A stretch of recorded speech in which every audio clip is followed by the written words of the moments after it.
श्री स्वामी समर्थ. स्वामी महाराज तुमच्या सर्व चांगल्या इच्छा पूर्ण करो ही स्वामींच्या चरणी प्रार्थना करते आणि आजच्या या नवीन व्हिडिओला सुरुवात करते. रथसप्तमी हा सण सूर्यदेवाच्या उपासनेसाठी अत्यंत महत्त्वाचा मानला जातो.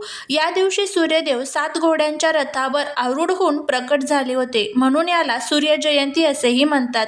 यावर्षी रथसप्तमी उद्या म्हणजेच 25 जानेवारी वार रविवार या दिवशी साजरी केली जाणार आहे.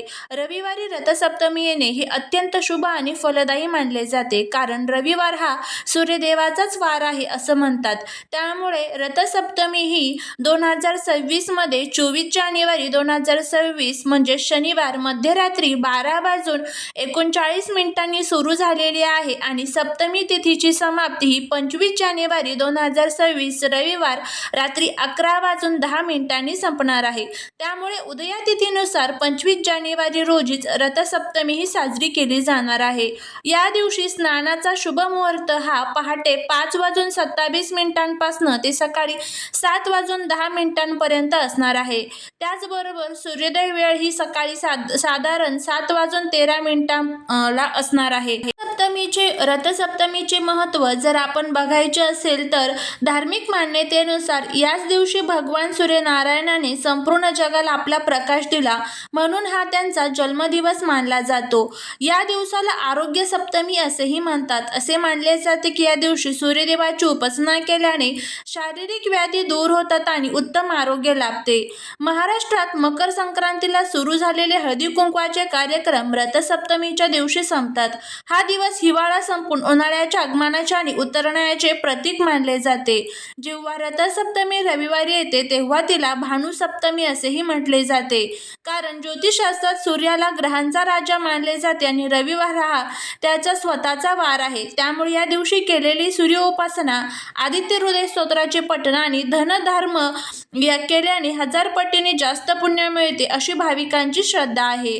गंगेत किंवा पवित्र नदीत स्नान करण्याचे महत्त्व या दिवशी आहे. त्यामुळे शक्य जर असेल तर गंगेत स्नान करावे, नसेल शक्य तर पाण्यामध्ये गंगाजल टाकून स्नान करावे. अंगणात गोवऱ्या पेटून त्यावर मातीच्या भांड्यात दूध उकळून ते सूर्यदेवाला अर्पण करण्याची परंपरा असते. त्याचबरोबर अंगणात सूर्याच्या रथाची रांगोळी काढण्याचे देखील महत्त्व आहे. तर आजच्या या व्हिडिओमध्ये आपण रथसप्तमी संदर्भात संपूर्ण माहिती जाणून घेणार आहोत. त्याचबरोबर या दिवशी काय करावे, काय करू नये, त्याचबरोबर या दिवशी घरामध्ये कोणत्या ह्या भाज्या ज्या आहेत तर त्या चुकूनही आपल्याला खायच्या नाही. या भाज्या जर आपण खाल्ल्या तर आयुष्यभर दुःख आणि दारिद्र्य भोगावे लागेल, लक्ष्मी निघून जाईल, संकटांचा सामना करावा लागेल, आयुष्यभर पश्चाताप होईल. तर अशा या भाज्या कोणत्या आहेत, त्याचबरोबर या दिवशी घरामध्ये कोणते उपाय करावे, कोणत्या सेवा कराव्या, याबद्दलची संपूर्ण माहिती आजच्या व्हिडिओमध्ये मी तुमच्यासोबत शेअर करणार आहे. त्यामुळे व्हिडिओ हा स्किप न करता शेवटपर्यंत पहा. जर तुम्ही चॅनलवरती नवीन असाल तर चॅनलला सबस्क्राईब करून कमेंटमध्ये ओम सूर्याय नमः लिहायला अजिबात विसरू नका, जेणेकरून भगवान सूर्यदेवांची तुमच्या कुटुंबावरती अगदी भरभरून अशी कृपा होईल. त्याचबरोबर व्हिडिओ जर आवडला तर लाईक, शेअर आणि सबस्क्राईब करायला विसरू नका. रथसप्तमीच्या दिवशी घरामध्ये सूर्यदेवाची पूजा करणे अत्यंत साधे पण प्रभावी मानले जाते. या दिवशी स्नान झाल्यानंतर आपल्याला तांब्याच्या कलशात पाणी घेऊन त्यात लाल फुले, अक्षदा, थोडे कुंकू टाकावे. सूर्याकडे तोंड करून पूर्वेला दोन्ही हातांनी पाणी अर्पण करावे. अर्घ्य देताना ओम गृणी सूर्याय नमः या मंत्राचा जप करावा. घराच्या अंगणात किंवा पूजेच्या ठिकाणी सूर्याच्या 7 घोड्यांच्या रथांची रांगोळी काढावी किंवा मग तुम्ही सूर्यदेवाची एखादी प्रतिमा सुद्धा ठेवू शकता, नाहीतर एखादा पेपरवरती हा रथ जो आहे तर तो काढू शकता. या दिवशी सूर्यदेवाला अनेक प्रकारचे धान्य जे आहे तर ते अर्पण केले जातात. रथसप्तमीला सप्तधान्य अर्पण करण्याचे विशेष महत्त्व आहे, कारण ते समृद्धीचे प्रतीक मानले जाते. गहू, तांदूळ, हरभरा, मूग, उडीद, तीळ आणि जव किंवा मसूर ही आपल्याला अर्पण करायचे आहे. हे कसे अर्पण करायचे तर एका स्वच्छ पाटावर किंवा ताटात लाल कापड अंथरावे. त्यावर या सप्तधान्यांच्या छोट्या ढिगाऱ्या कराव्यात किंवा 7 धान्य एकत्र मिसळून रथांच्या रांगोळीवर अर्पण करावेत. काही ठिकाणी 7 धान्य एका तांब्या पाण्याच्या पात्रात भरून ती सूर्यदेवासमोर ठेवली जातात आणि पूजा झाल्यानंतर ती दान केली जातात. सूर्यदेवाला प्रिय असलेल्या वस्तू अर्पण केल्यास पूजा पूर्ण होते. त्यामुळे लाल फुले, विशेषतः जास्वंद किंवा कण्हेर, लाल चंदन, लाल अक्षदा, सूर्य हा गव्हाचा अधिपती आहे म्हणून गव्हाचे पदार्थ अर्पण करावे. अंगणात मातीच्या सुगड्यामध्ये भांड्यात दूध उतू घालावे. ते दूध उकळून सांडू द्यावे आणि ज्याला दूध आटवणे म्हणतात, हे सूर्याला नैवेद्य म्हणून अर्पण केले जातात. काही लोक स्नानाच्या वेळी डोक्यावर रुईची पाने ठेवतात. पूजेतही रुईची पाने आणि जी फुले आहेत तर ती अर्पण केली जातात. या दिवशी एक अतिशय प्रभावी असा मंत्र आपल्याला म्हणायचा आहे, तो म्हणजे सूर्यदेवांचा मंत्र आहे. तो मी तुम्हाला डिस्क्रिप्शन बॉक्समध्ये नक्की देईल. त्यानंतर बघा, पूजेनंतर तुम्हाला आवर्जून सूर्यदेवांची उपासना करायची आहे. ओम सूर्याय नमः या मंत्राचा जप करा.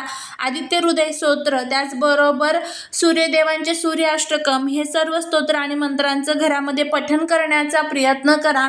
आणि त्यानंतर घरातील दुःख आणि दारिद्र्य दूर करण्यासाठी काही प्रभावी असे उपाय केले जातात. आणि रथसप्तमीच्या दिवशी शक्य असल्यास पूर्ण दिवस मीठ विरहित अळणी जेवण करावे. सूर्याच्या व्रतामध्ये मिठाचा त्याग केल्याने शरीरातील रोगराई दूर होते आणि मानसिक बल वाढते. यामुळे घरातील नकारात्मकता कमी होण्यास मदत होते.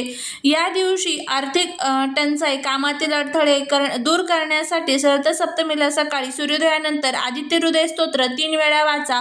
प्रभू रामचंद्रांनी रावण विजयासाठी या स्तोत्रांचा वापर केला होता. यामुळे शत्रुबाधा आणि दारिद्र्य नष्ट होते.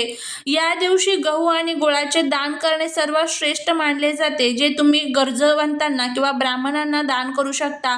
संध्याकाळी सूर्यास्ताच्या वेळी घराच्या मुख्य दरवाजाच्या दोन्ही बाजूंना शुद्ध तुपाचे दिवे लावावेत. तसेच घराच्या अंगणात जिथे सूर्याचा प्रकाश पडतो तिथे तुळशीजवळ दिवा लावून सूर्यदेवाला सुख शांतीसाठी प्रार्थना करा. घरात सतत पैशांची चणचण भासत असेल तर रथसप्तमीच्या दिवशी एका तांब्याचे नाणे किंवा तांब्याचा छोटा तुकडा घेऊन तो पूजास्थानी ठेवावा. त्याची पूजा करून ते आपल्या तिजोरीत किंवा पैशांच्या पाकिटात ठेवावे. तांबे हे सूर्याचे धातू असल्याने ती समृद्धी खेचून आणते. असे मानले जाते की रथसप्तमीला डोक्यावर किंवा खांद्यावर 7 रुईची पाने ठेवून स्नान केल्याने 7 जन्माची पापे धुवून निघतात आणि दुर्दैवाचा नाश होतो. पाने ठेवताना नमोस्तु सूर्यदेवाय असा जप करावा.